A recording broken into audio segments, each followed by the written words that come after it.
Chapter 91. Ride the Black Ox. Flying Hooves on Mount Tonglu. Yulong was the sacred guardian sword that Yu Shihuang had used to slash her own throat. So of course Pei Ming couldn't take it. It was certainly a holy weapon, but it was also a murderous one. Yu Shihuang sure is generous. Otherwise, I'd almost suspect that she did that on purpose to scare him. Or remind him, Rong Guang said. I can't believe she'd actually bring out Yulong for him to use. You really think she'd dare? You really think he'd dare? Jillian couldn't tolerate him anymore. Why must you always think so negatively? And he slapped on another talisman to seal Rong Guang's mouth. It just so happened that at that moment, Pei Ming called out to them from a distance. Your Highness, Crimson Rain sought flower, are you two rested? Time to put the beds away, let's get going. There wasn't much time to rest in the first place, and it had flown by while they chatted. Most of their group stayed behind, while Xilian, Huacheng, and Pei Ming set off. The Rainmaster had a steed and offered to give them a ride to the foot of Mount Tonglu. Xilian thanked her with delight. The black ox shook and transformed, becoming 3 times bigger than his previous size. There was room for 6 people on his back. He lowered his front legs to the ground, laying his body low for the Rainmaster to mount him and ride him at the very front. Pei Ming was next, but he left a large space between himself and the Rainmaster. Last came Xilian and Huacheng. After Xilian mounted, the black ox rose to his feet, now incredibly tall.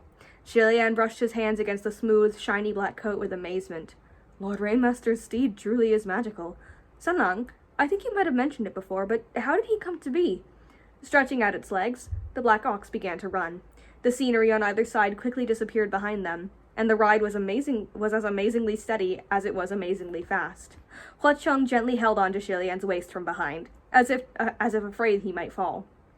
He was once the door knocker on one of the side gates at the Temple of Yulong at the Royal Cultivation Hall of Yushi. There was a minor custom at the Temple of Yulong. Visitors would rub the golden beasts carved on the door knockers to give them human chi and accumulate good karma. When devotees visited, they usually rubbed the dragons, tigers, herons, and other such holy beasts. People typically didn't rub the ox, so the carving was rather deserted and lonely. While Yu Shihuang cultivated at the Temple of Yulong, every time she passed that door while seeking water, she would rub the ox's head. It absorbed her chi, and when the Rainmaster ascended, the ox ascended with her. He was the only deputy she ever appointed. The black ox ran quickly, and Xilian leaned back slightly from the force. It was almost like he was sitting in Huacheng's embrace. He chuckled at the story. There certainly isn't anything Sunlong doesn't know. No tale or classic can trip you up. Huacheng chuckled as well. Is there anything else Gugu wants to know? If it's within my expertise, I'll tell you everything. Pei Ming sat in front of them. Since the Rainmaster wasn't talking, he didn't make conversation either, and instead listened in on them. Indeed, Lord Ghost King. Your Highness, why don't you ask about Crimson Rain Softflower's background? See if he'll answer you. Xilian's smile immediately faltered. Inquiring after the background of a Ghost King was not very polite. In Xilian's opinion, that sort of personal information was no different than asking about the size of a man's manhood. He instantly changed the subject, worried that Huacheng might get upset. General Pei, he called out nonchalantly. What? Pei Ming asked. There are bumps up ahead, watch out, Xilian cautioned. What? As soon as he spoke, the black ox carrying the 4 of them lowered a long cry, deep as a bell, and Pei Ming went flying off his back and was completely dumbfounded. What the heck? Something like this had truly never been heard of nor seen before. Mistakes happened. If he fell off, then so be it. But how could only the person in the middle be thrown, and not the ones in the front and back? Was that even possible? The ox never paused in his step, and Xilian looked back, his hollering trailing behind. Didn't I warn you to watch out for the bumps ahead, General Pei? Over the course of their journey, Pei Ming was flung off 7 or 8 times. Finally, the 4 riding the Rainmaster's guardian steed arrived at the foot of Mount Tonglu. Much like Mount Taikang, Mount Tonglu used to be a lush green mountain, sitting at the heart of the royal capital, its scenery elegant and beautiful. At its foot was the majestic imperial city, the most prosperous in the kingdom. The city had once been buried deep underground, but it had probably resurfaced after many earthquakes, and was now back above the earth. Xilian's eyes scanned their surroundings for a moment as he sat on the black ox. He was about to dismount when he saw Huacheng standing there, his hand outstretched toward him. Xilian's heart skipped a beat, and he gave him his hand before hopping down. There must be a holy temple here in the imperial city, right? There certainly is, Huacheng replied. Pei Ming had fallen off many times during the ride, but he was very sturdy and didn't limp at all when he walked, as expected of a martial god. He even reached out to pat the ox's neck, failing to notice the ox baring his teeth at him dangerously. "I'm guessing the tallest building in the city must either be the palace or the holy temple," he stated. "No," Hua Cheng replied. "The imperial city's Wuyong temple is on top of the mountain." He pointed. Halfway up the Crimson Mountain, there was the corner of a roof peeking out. The majority of the building was hidden in a misty red shadow.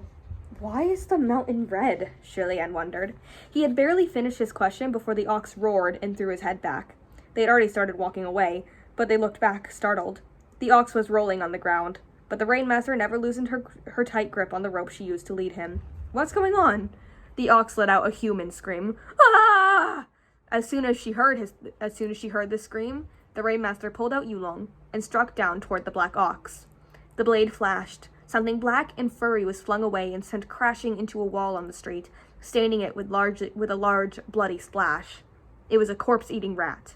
The scream hadn't been from the black ox, but from a corpse-eating rat that had climbed onto the ox and bit him hard when no one was looking. Although the rat was on the brink of death, it still screamed and screamed, "Your Royal Highness! Your Highness! Your Highness! Your Highness! Save me! Save me! Save me!" Boom. Its shrill cries made Shi Lian seize up, and his head began to throb. Hua Cheng swiftly pulled him to stand behind him, then raised his hand. The corpse-eating rat was blown into a mist of blood, but the tiny eyes remained stuck to the wall and shimmered with madness. "Lord Rainmaster, I suggest you check over your steed," Hua Cheng said. The Rainmaster was already combing through and turning over the ox's black hair. "It's just a scratch." However, more and more human voices rose in undulating whispers from all around. "Take me away! Take me away! I should have fled a long time ago. I can't get over it. We shouldn't have believed his nonsense. We face a wrongful death. Gaga, Gaga, Your Highness!" The last line was particularly clear. It was Hua Cheng's voice. Only then did Shi Lian snap out of it. "I'm sorry." Hua Cheng looked grave. "Did you understand what they were saying again?" Shi Lian nodded. Hua Cheng reached out and covered his ears. "Stop listening to them. Those words weren't directed at you." Shi Lian was still tense, his head tingling. "I know," he managed to say. Thousands upon thousands of corpse-eating rats came swarming toward the four of them, pouring in like a black tide. This was the royal capital, and its population had been much denser than the previous city, which meant there were more dead, and thus more abundant food for the rats. Their numbers were therefore quite large, and they were heavily surrounded. Pei Ming was getting serious. A thin sheen of protection aura had covered him. "You all leave first. I'll lure them away." Before he could finish, the massive ocean of rats screeched and dashed toward him, but they brushed past him and continued running in one direction. He turned his head and saw that they were chasing after the Rainmaster.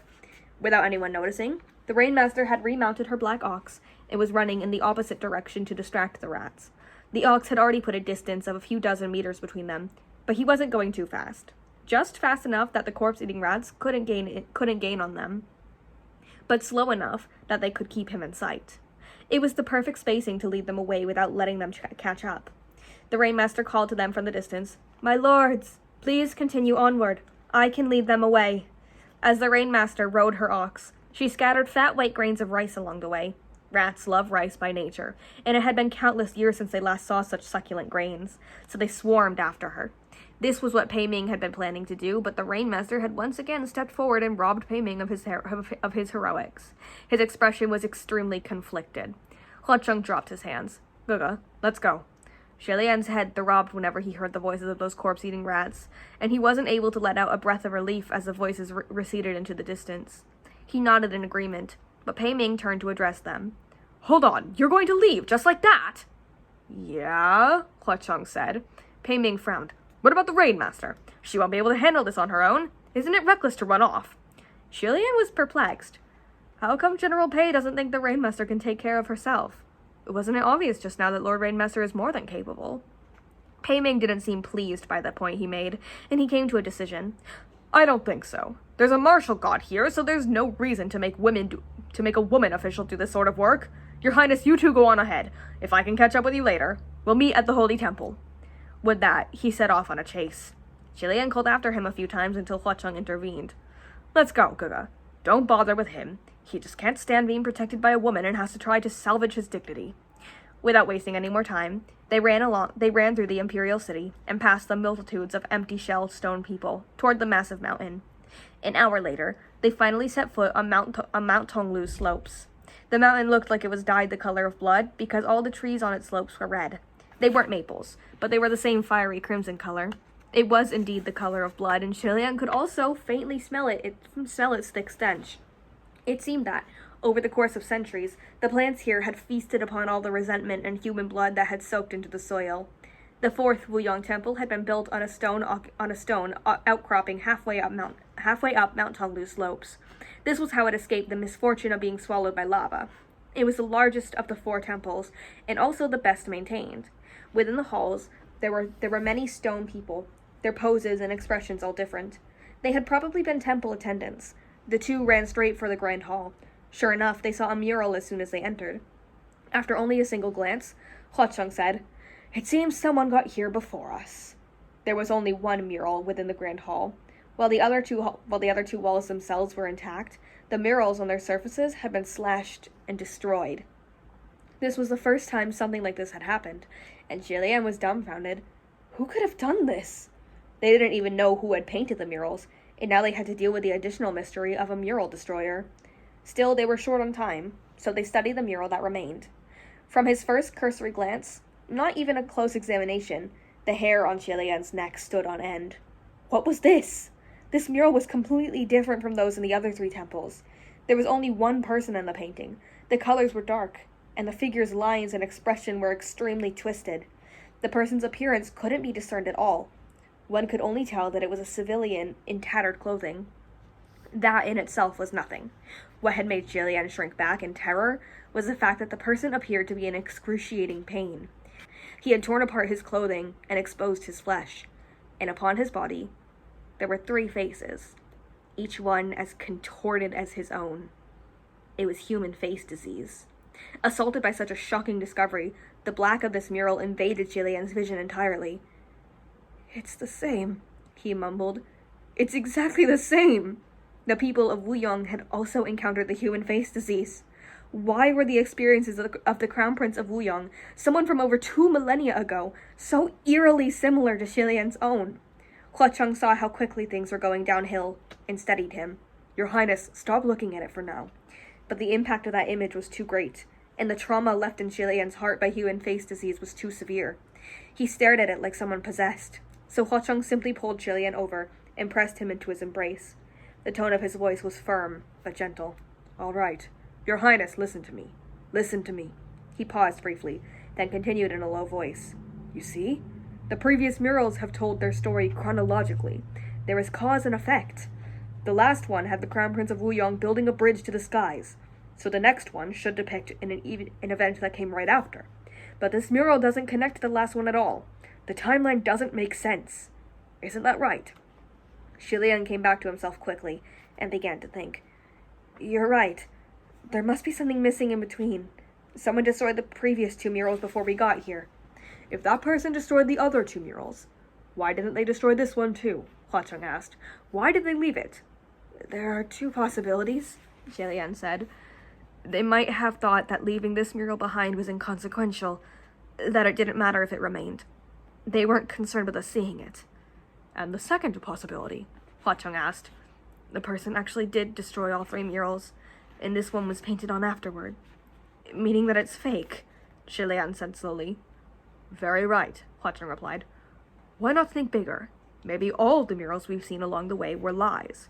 We're already very close to the answer.